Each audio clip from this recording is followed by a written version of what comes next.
Seja bem-vindo ao podcast de Alimentação Saudável. O meu nome é Mafalda Rodrigues de Almeida, sou nutricionista, fundadora da Levit e autora de 3 livros de receitas. Por aqui vamos falar de todos os temas quentes relacionados com nutrição, saúde e bem-estar. Quero que este podcast venha simplificar as suas escolhas alimentares no dia-a-dia e espero que o inspire para uma vida mais equilibrada. Nesta 4ª temporada temos a sorte de ter o apoio da Pura Vita, uma linha completa de pães com ingredientes cuidadosamente selecionados para garantir todos os benefícios nutricionais, sem descurar, claro, o sabor e a frescura. Venha daí! Olá e sejam muito bem-vindos a mais um episódio do nosso podcast. Hoje vou começar com aquela introdução clássica para vos apelar aqui a subscreverem o canal do YouTube, a fazerem uma review sobre o episódio, a darem-nos ideias e dicas de convidados ou temas que gostem de ouvir e que para nós é sempre importante percebermos o que é que vos interessa e também aquilo que vocês procuram aprender mais sobre. No que toca ao tema de hoje, eu escolhi um bocadinho este tema dos energéticos e dos adaptogénicos porque primeiro estamos numa altura do outono e é aquela altura em que nas consultas toda a gente se queixa, falta de energia, não tem muita motivação, acordam cansados, precisam aqui de alguma coisa que dê aquele boost de energia para continuar. E eu acho que é muito clássico do outono nós sentirmos essas quebras de energia, de motivação, de concentração, também é aquela altura clássica de mais queda de cabelo, os dias estão um bocadinho mais frios, depois está a chover, parece que andamos assim um bocadinho mais perdidos.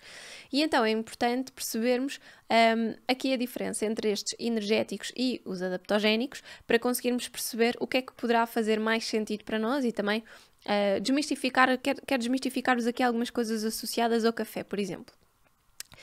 Eu sou consumidora de café, adoro café e defendo muito o café. Mas pronto, hoje vou-vos falar um bocadinho sobre alguns materiais que preparei para vos dizer onde é que nós podemos tirar mais ou menos benefícios e de facto também percebermos que os benefícios do café podem estar associados a muitos destes compostos. Portanto, o café é uma bebida que tem cerca de 800 compostos que podem estar associados aqui aos seus benefícios, sendo que o ácido fenólico e a cafeína são os mais presentes e que até encontramos também, por exemplo, no chá, no cacau, assim, noutros géneros de alimentos.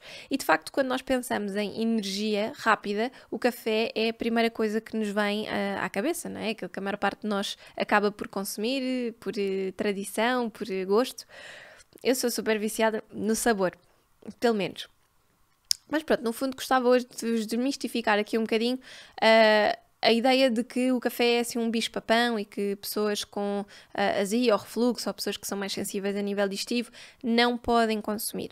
A verdade é que têm existido estudos muito interessantes que têm mostrado que tanto em doenças hepáticas, como no caso de diabetes mellitus tipo 2, como no caso de doenças cardiovasculares, o café pode ter efeitos muito interessantes por esta presença destes 800 compostos que têm um efeito antioxidante e que podem realmente ter benefícios para a nossa saúde.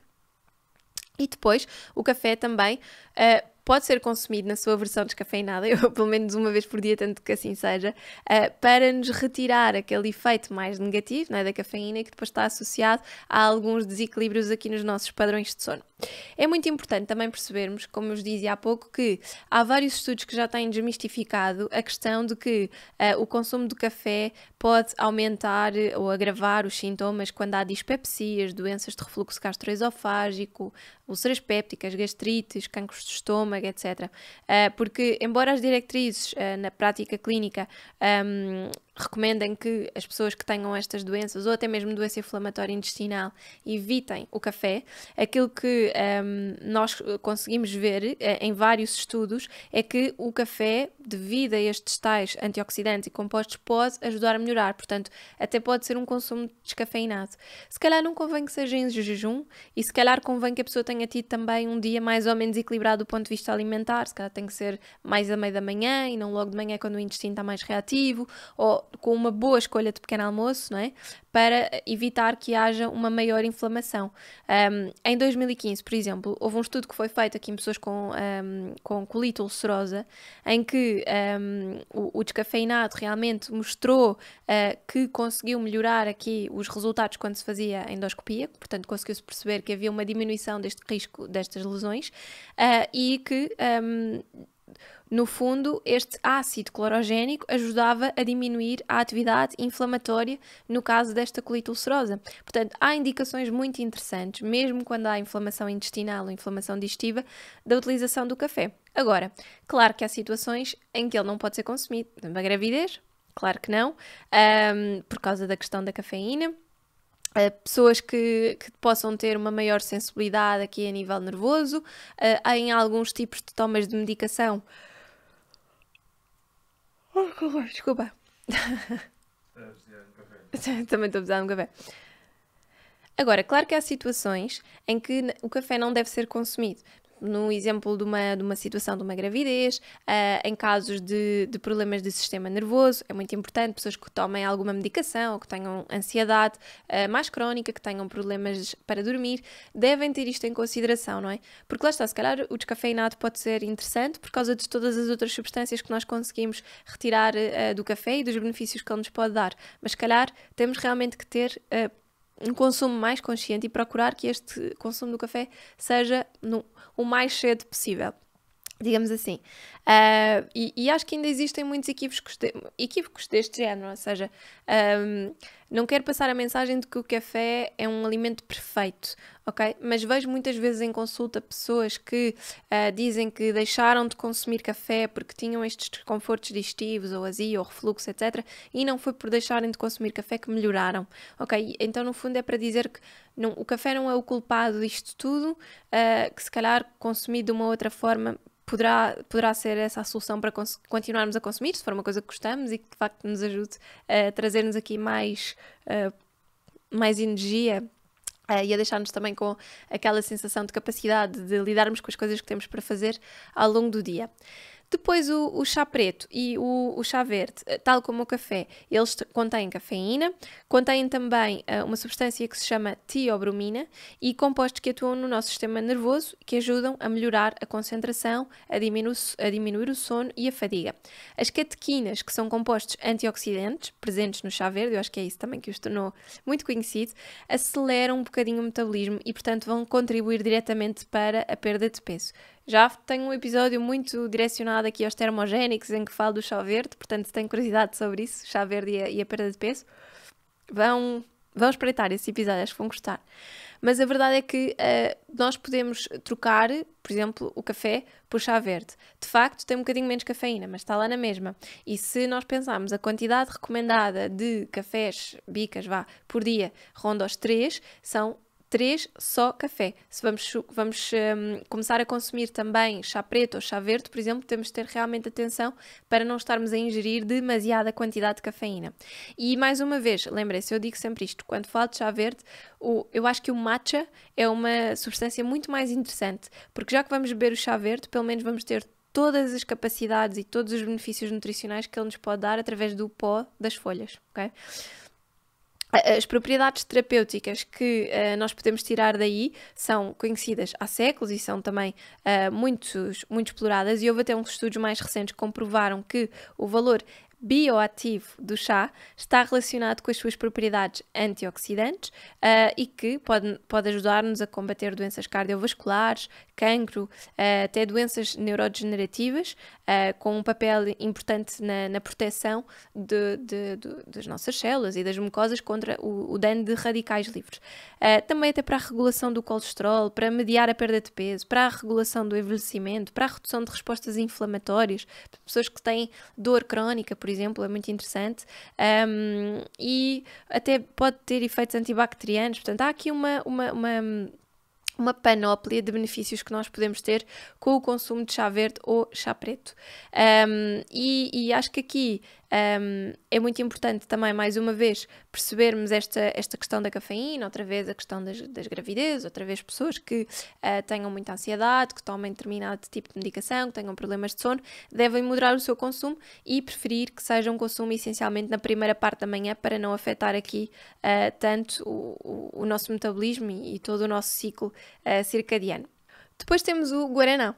Então, o guaraná, que também ficou muito conhecido há uns anos atrás, eu acho que há uns anos era assim um bocadinho mais comum, mas a verdade é que o guaraná é uma planta que, tal como o café, tal como o chá, é um energético rápido. É muito usado até a nível desportivo e até há ampolas de guaraná para dar aquele boost de energia. Ele é muito característico também como um adoçante, há muitos adoçantes feitos de guaraná e vocês podem ver isso, por exemplo, em misturas de açaí com guaraná, mas realmente o uso do guaraná foi começando a ter aqui cada vez mais popularidade, porque de facto ele foi estudado e foi-se conseguindo perceber que tem efeitos anti-inflamatórios, antioxidantes, pode ajudar a diminuir o risco de desenvolvimento de alguns sintomas associados ao cancro, doenças cardiovasculares, até diabetes, e isto também, tal como acontece com o chá e com o café, devido aos compostos bioativos que ele tem, tanto cafeínas, como teofilina, como a teobromina, que também está presente no chá,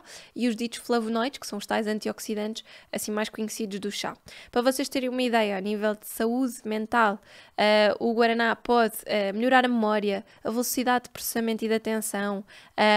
Ainda são necessários aqui alguns estudos nesta parte, mas mesmo na depressão, sabe-se que ele pode ajudar numa conjugação com terapia, obviamente pode ajudar a ir melhorando os efeitos dos tratamentos e a fazer com que a pessoa consiga superar mais facilmente situações de depressão.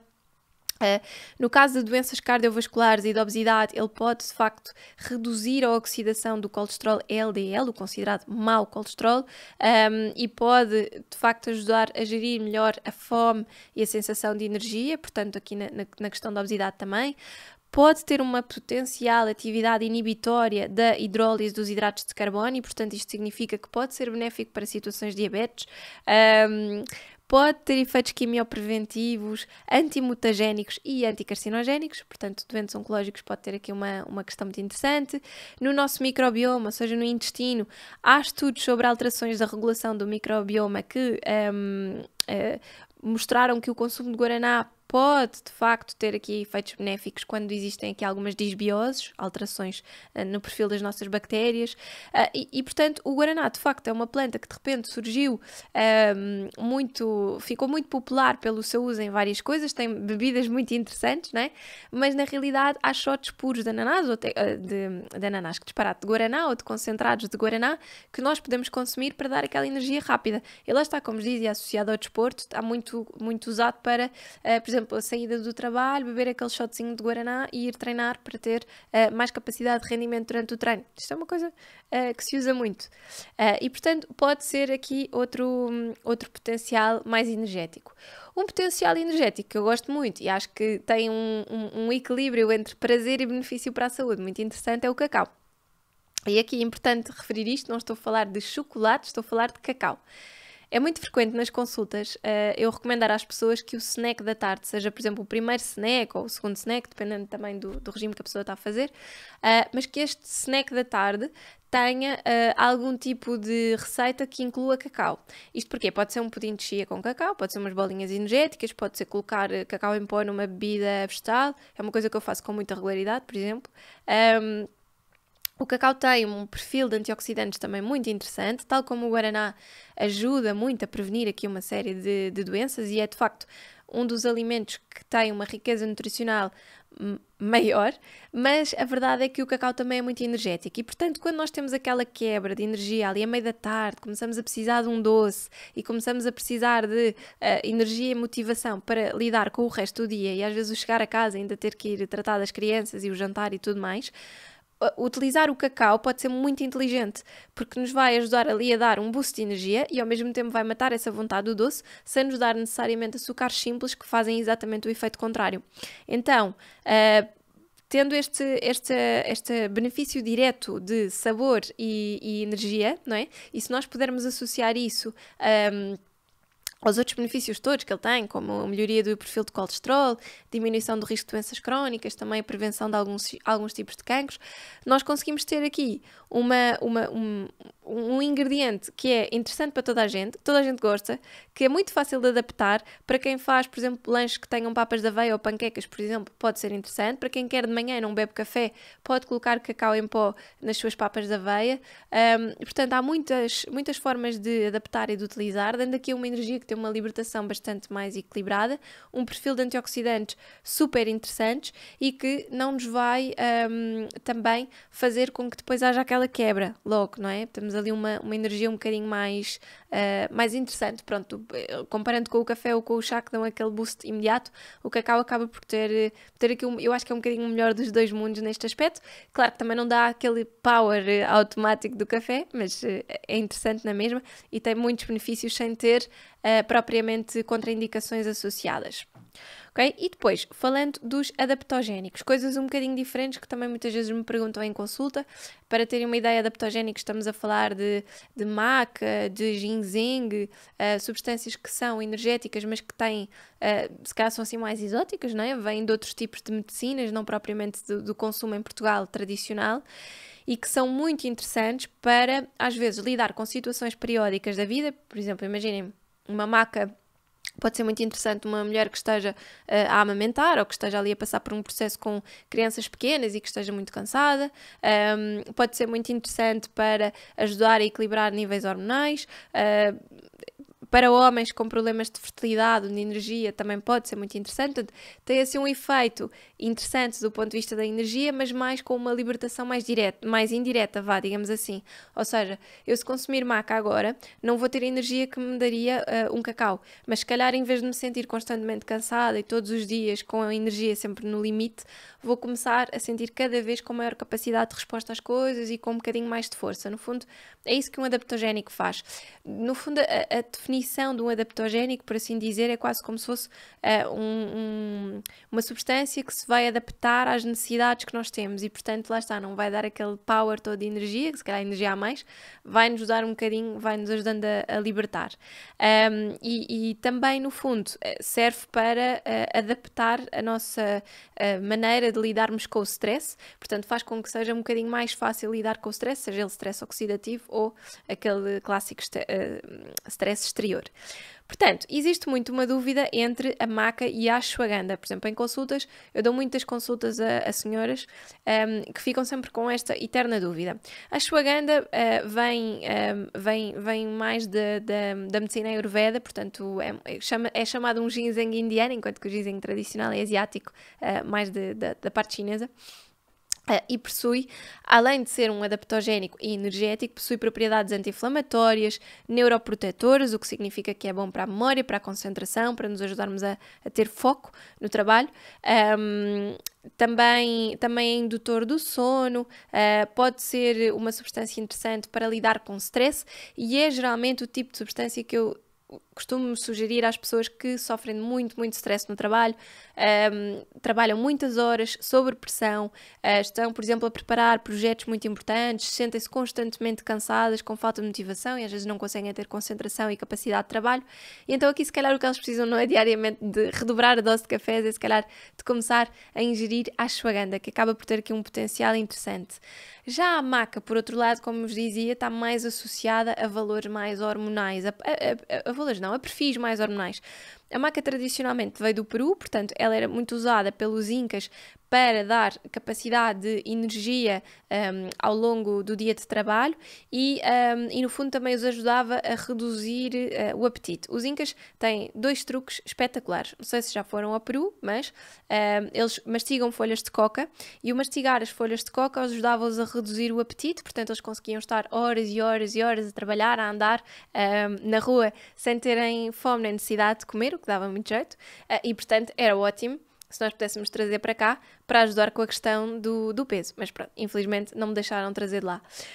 E a verdade é que depois tem esta outra substância que é a maca, que é uma espécie de nabo que eles lá consomem de uma forma fresca, mas que para o resto do mundo tradicionalmente vem assim de uma forma mais desidratada. e que vai ter estas propriedades que ajudam não só na força, na vitalidade, na capacidade de nos sentirmos com energia e nos sentirmos bem para o dia-a-dia, não tanto associada a situações de stress, mas mais até associadas em situações de necessidade de vitalidade. Por isso é que normalmente a maca é muito associada à fertilidade, por exemplo, seja do homem, seja da mulher, àquela situação em que a pessoa precisa de estar com 1000 olhos, não é? Quando se tem miúdos em casa e quando se tem um trabalho, quando se tem muitas coisas para gerir e para fazer, e a maca nesse aspecto acaba por ser mais interessante. Portanto, não é tanto um adaptogénico associado a situações de quebra de energia por muito stress, não é? Por preocupações, por situações de pressão. Aí a ashwagandha é um bocadinho mais interessante. A maca aqui vai ser um bocadinho mais para estas situações. E tem benefícios muito parecidos, também também tem atividades anticancerígenas, anti-inflamatórias, neuroprotetoras, portanto tem benefícios muito semelhantes uma com a outra, mas de forma geral podemos fazer assim esta distinção. E por outro lado, nós aqui nos adaptogénicos vamos um bocadinho a cada canto do mundo, não é? Agora vamos para a China, o ginseng, sobretudo aqui o ginseng coreano, normalmente tem assim o chamado Panax ginseng, digamos assim, tem umas substâncias que se chamam ginsenósidos, que ajudam o nosso organismo a suportar as agressões, por exemplo, durante períodos de excesso de trabalho físico e intelectual, permite induzir uma melhor produção ou utilização de energia com a diminuição dos sintomas de fadiga e de exaustão. Nas atividades desportivas não existe propriamente evidência clínica suficiente para apoiar o uso de suplementos de ginseng na redução da fadiga ou do desempenho físico, mas sim está muito associado aqui à parte mental. Portanto, aqui o ginseng, mais uma vez assim muito parecido com a ashwagandha, é muito um energético bom para situações de muito trabalho e esforço mental. Por exemplo, para pessoas que estão a estudar, fases de exames, fases muito difíceis, até pessoas que estejam em mestrados, MBAs e afins, em que muitas vezes também estão a trabalhar e têm que conjugar todas as horas de trabalho mais as horas de estudo, trabalhos que sejam muito exigentes, advogados, pessoas que tenham trabalhos que requeram muitas horas e muita concentração, por exemplo, também é muito interessante. Percebem? Portanto, às vezes, quando pensamos nesta situação de quebra de energia e de não nos sentirmos muito motivados, não sentirmos que estamos a ter muita capacidade de concentração, é importante tirarmos um bocadinho o foco dos clássicos, não é? Do vou beber mais café, vou beber mais chá para me ajudar aqui a continuar, porque se calhar o que nós precisamos é de algo que tenha uma perspectiva mais a longo prazo. E aí um ginseng, uma maca, uma ashwagandha podem ter um perfil muito mais interessante, têm estes benefícios também todos, estes antioxidantes todos que nos ajudam a prevenir os danos do stress oxidativo e, portanto, podem ser, de facto, substâncias muito interessantes para determinadas fases, porque lá está, não temos que fazer tomas muito, muito disciplinadas e regulares e andar ali não sei quanto tempo a fazer. Já sabem, é que isto podem ser coisas que integram, por exemplo, o alimento em pó e vão integrando, imaginem, uma colher de chá por dia de ginseng ou de maca ou de ashwagandha.